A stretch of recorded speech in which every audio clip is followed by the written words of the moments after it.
চীন চিকনে তলে তলে কি করছে বাংলাদেশে তারই এক চাঞ্চল্যকর রিপোর্ট প্রকাশ পেয়েছে মার্কিন যুক্তরাষ্ট্রের। এখন আমেরিকার দেওয়া রিপোর্টটা কতটুকু সত্য কতটুকু মিথ্যা সেটা দেখবে চীনারা আর আমেরিকানরা, অথবা আমাদের বাংলাদেশের নিরাপত্তা উপদেষ্টা জনাব খলিলুর রহমান।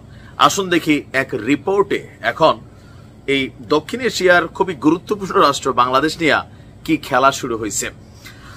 চীন হয়তো বাংলাদেশ, পাকিস্তান এবং মিয়ানমার সহ বিশ্বের বেশ কয়েকটি দেশে সামরিক স্থাপনা প্রতিষ্ঠা করতে যাচ্ছে, আর এটা নিয়ে তাদের প্ল্যান আউট চলছে। 2025-এর ওয়ার্ল্ড ওয়াইড থ্রেট অ্যাসেসমেন্ট বা বার্ষিক হুমকি মূল্যায়ন শিরোনামে প্রকাশিত এক প্রতিবেদনে এমনটি দাবি করেছে যুক্তরাষ্ট্রের প্রতিরক্ষা গোয়েন্দা সংস্থা DIA। তবে এসব দেশে চীন বাংলাদেশ সহ পাকিস্তান এবং মিয়ানমার এই দেশগুলোতে ঠিক কি ধরনের সামরিক উপস্থিতি প্রতিষ্ঠা করতে চাইছে আপনার তা নিয়ে এই প্রতিবেদনে স্পষ্ট কোনো তথ্য নেই। যেখানে কি সামরিক বেস বানাবে, নেভাল বেস বানাবে, পারমাণবিক কোনো বেস বানাবে, নাকি সেনা আপনার ডিপ্লয়েড করবে, মোতায়েন করবে, এমন কিছু স্পষ্ট না। এমনকি চীনের পক্ষ থেকে যুক্তরাষ্ট্রের এই প্রতিবেদন প্রকাশের পর আমি যখন নিউজটি করছি প্রতিক্রিয়া ওইভাবে আসে নাই।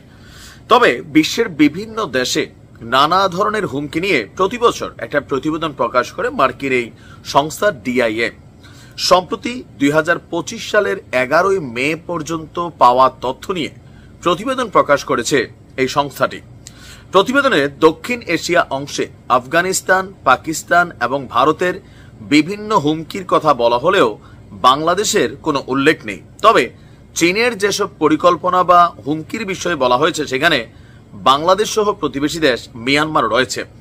চীনের বিষয়ে সতর্ক করে প্রতিরক্ষা গোয়েন্দা সংস্থার এই প্রতিবেদনে বলা হয়েছে, পূর্ব এশিয়ায় প্রধান শক্তিধর দেশ হওয়ায় চীন এখানে কৌশলগত একটা লক্ষ্য বজায় রেখেছে। তাইওয়ানকে মূল ভূখণ্ডের সঙ্গে একীভূত করা,